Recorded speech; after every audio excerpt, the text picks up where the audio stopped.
जो सरकारी स्कूल से उनको मर्ज किया जा रहा है।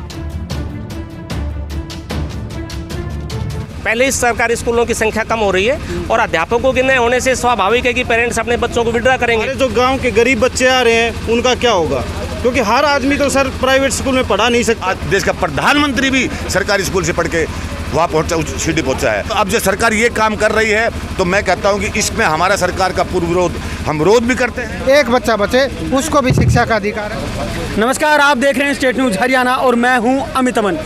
आज हम जिस मुद्दे के ऊपर मौजूद हैं वो है गवर्नमेंट स्कूल्स का, और गवर्नमेंट स्कूल्स के अंदर जिस तरीके से बच्चों की कमी हो रही है और उसके साथ साथ टीचर्स की जो पोस्ट है वो हटाई जा रही हैं और लगातार जो सरकारी स्कूल से उनको मर्ज किया जा रहा है। इसी विषय को लेकर के आज गांव सादत नगर के अंदर मौजूद हैं। रेवाड़ी ज़िले का ही ये गांव है और गांव के जो भी गणमान्य लोग हैं वो हमारे साथ में मौजूद हैं। तो चलिए इनसे हम जानते हैं कि जो यहाँ पे सबसे बड़ी समस्या है वो आखिर है तो है क्या। सर, सबसे पहले आप ये बताएं कि जिस विषय के लिए आज आप लोग यहाँ पे इकट्ठा हुए हैं वो विषय क्या है? विषय है कि सरकार सरकारी स्कूलों में पोस्टों को कैप्ट कर रही है जी। कुछ ट्रांसफ़र होकर अपने दूसरे विद्यालयों में चले जाएंगे। तो जो भी बच्चे हैं, पहले इस सरकारी स्कूलों की संख्या कम हो रही है और अध्यापकों के न होने से स्वाभाविक है कि पेरेंट्स अपने बच्चों को विड्रा करेंगे। तो जो सरकार चाह रही है कि बच्चों की संख्या बढ़े, तो ना तो बच्चों की संख्या बढ़ पाएगी और टीचर के बगैर देखो कोई भी विद्यालय है उसमें एक विषय का एक अध्यापक तो होना ही चाहिए। जब तीन मुख्य विषयों के अंग्रेजी है, गणित है, साइंस का कोई अध्यापक ही नहीं रहेगा विद्यालय में, तो फिर विद्यालय कैसे बढ़ पाएगा। पेरेंट्स मजबूर होकर अपने बच्चों को स्वाभाविक रूप से विड्रा करेंगे।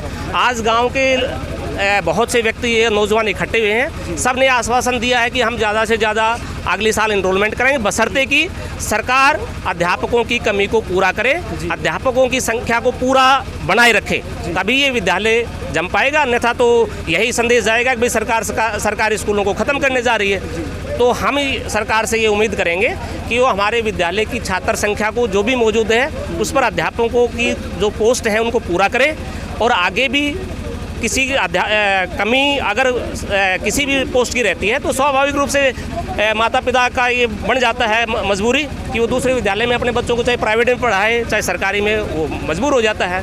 तो हम अगर सरकार की तरफ से देखा जाए तो सरकार की कमी कहाँ है? सरकार की कमी ये है कि 6 साल से तो यहाँ पर गणित का अध्यापक नहीं है। अभी जैसा आ रहा है कि यहाँ से मुख्य अध्यापक महोदय भी ट्रांसफ़र होकर चले जाएंगे, उनकी पोस्ट कैप्ट है, तो बगैर मुख्य अध्यापक के विद्यालय का संचालन कैसे संभव है? ठीक है, किसी अध्यापक को जिम्मेवारी के लिए से बढ़िया है सरकार पूर्णकालिक मुख्य अध्यापक दे। दूसरे साइंस का अध्यापक भी ट्रांसफ़र होकर जाएगा, उनकी पोस्ट भी कैप्ट हो गई है तो उसकी जगह भी नहीं आएगा। इसी तरह अंग्रेजी अध्यापक जा रहा है, उनकी जगह भी किसी के आने की संभावना नहीं है क्योंकि पोस्ट उसकी भी कैप्ट है। तो हम चाहेंगे सरकार पोस्टों को कैप्ट ना करे, यहाँ पर ट्रांसफ़र करना सरकार की पॉलिसी है, हम उसका विरोध नहीं करते, लेकिन उसके बदले में अध्यापक भी विद्यालय को मुहैया कराया जाए ताकि पूरा स्टाफ होगा तो ये जो छात्र हैं ये डटे रहेंगे और आगे भी गांव का रुझान होगा कि भाई हम, जैसा कि आज लोगों ने आश्वासन दिया है कि भाई अगले साल हम पुरजोर छात्र संख्या बढ़ाने की पूरी कोशिश करेंगे। अच्छा, अगर लोगों की तरफ से देखा जाए या हम पब्लिक की हम बात करें तो उनके अंदर कहाँ कमी हो गई है आज के दिन? जिस दौरान पहले की अगर हम बात करें तो बच्चे स्कूलों के अंदर इतने ज़्यादा होते थे कि वहाँ पे बोर्ड लगाना पड़ता था कि एडमिशन बंद है, लेकिन आज इतने कम बच्चे हैं कि बुलाना पड़ता है बाहर से बच्चों को। उसमें ऐसा है कि जहाँ तक मेरा अपना विचार है कि सरकारी स्कूलों के प्रति थोड़ा सा नौजवानों का और समाज का जो विश्वास है वो उठता जा रहा है, इसी वजह से छात्र संख्या घटती जा रही है। जी, अगर बात करें कि इसको सुधारा जाए और अब आगे की तरफ आप लोगों की क्या रणनीति है कि अगर ये चीज़ें आपने यहाँ तो कर दी लेकिन उसके बाद क्या कदम उठाने वाले हैं, अभी कहाँ जाएंगे? हम तो अपने हल्का विधायक को अपनी समस्या से अवगत कराने के लिए ज्ञापन देंगे और आगे भी हम सरकार से यही करेंगे कि हम छात्र संख्या को बढ़ाने की पुरजोर कोशिश करेंगे, लेकिन यहाँ अध्यापक हो उसके बाद गाँव अध्यापकों से भी ये चाहेगा कि वो अच्छे स्तर की बच्चों को अच्छी क्वालिटी गुणवत्ता की शिक्षा उपलब्ध कराएं, ये गांव उन अध्यापकों से भी अपेक्षा करेगा। तो पहली तो समस्या है कि अध्यापक ही नहीं है तो फिर शिक्षा कहाँ से? बिल्कुल। तो पहले तो सरकार से हमारी अपील है कि वो अध्यापक विद्यालय को मुहैया कराए। जी, बहुत बहुत धन्यवाद सर। और भी शख्स मौजूद हैं, आप बताएं क्या कमी है और कहाँ है? मैं सबसे पहले तो स्टेट न्यूज चैनल को धन्यवाद देता हूँ अमित। आज हमारी जो बातें हैं वो आपके माध्यम से ही पहुंच रही हैं और इसलिए हम आपको सल्यूट भी करते हैं और आते हैं। लेकिन इसके बाद मैं बता देना चाहता हूं कि आज जो भाई लुकस ने ये जो स्कूल जो टूटने के कगार पे आ रहा है, जो पोस्टें कैप्ट की जा रही हैं, इसके बारे में जो कदम उठाया, मैं सैल्यूट करता हूं ऐसा युवा पीढ़ी को और अपने गांव के हर युवा पीढ़ी को मैं ये संदेश देना चाहता हूं कि इस प्रकार का काम करें, गांव तुम्हारे साथ है। दूसरा, आज आप बोले सरकारी स्कूल, हमारे सरकारी स्कूलों की जो पोस्टें ही कैप्ट कर दी गई हैं, ये बहुत बड़ी बात है।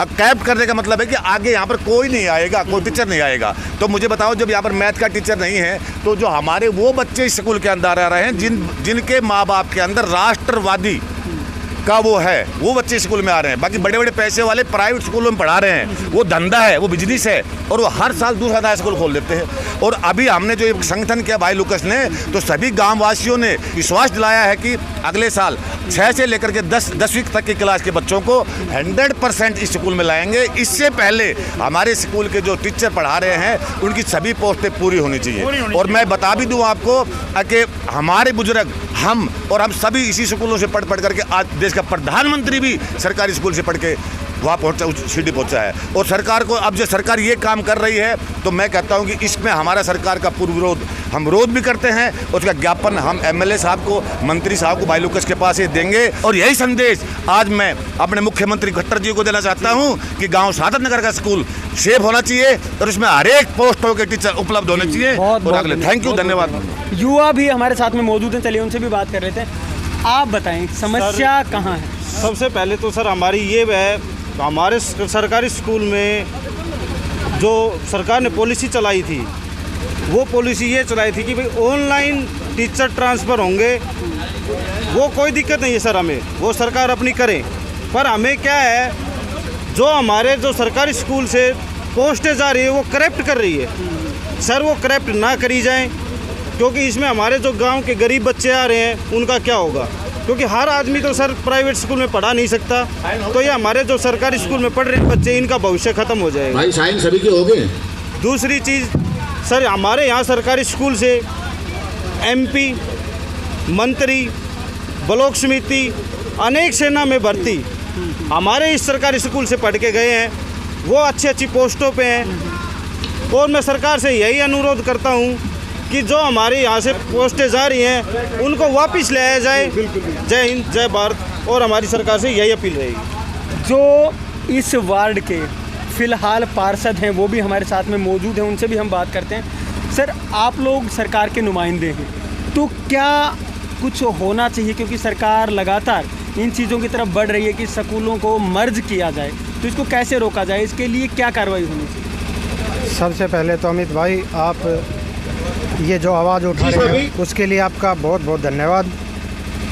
ये जो कदम उठा है ये समाज और जनता के हित में नहीं है, क्योंकि हम तुलना अच्छे काम में यदि दूसरे देशों से करें तो अच्छी बात है। हम बात करते हैं जापान की।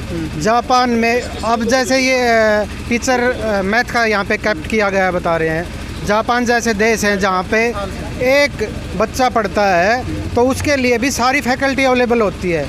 और हमारे यहाँ 2010 के अंदर एक कानून लाया गया था कि भी हर बच्चे को शिक्षा मिलेगी। शिक्षा कहाँ से मिलेगी? ऐसे तो शिक्षा नहीं मिलेगी। 21 क के अंदर ये स्पष्ट लिखा गया है कि भाई हर गरीब बच्चा हो चाहे अमीर हो, सब जिसने हिंदुस्तान के अंदर, हरियाणा के अंदर जन्म लिया है, वो हर एक बच्चा, उसका अधिकार है। तो हम सरकार से मांग करेंगे, आप लोगों को सबका सहयोग रहेगा। भाई विधायक जी से, डीसी साहब से, मंत्री जी से, रविंदरजीत सिंह जी से और मनोहर लाल जी तक अपनी बात पहुंचाएंगे कि ये जो कैप्ट करने का इन्होंने तरीका निकाला है टीचर, इसको बंद किया जाए।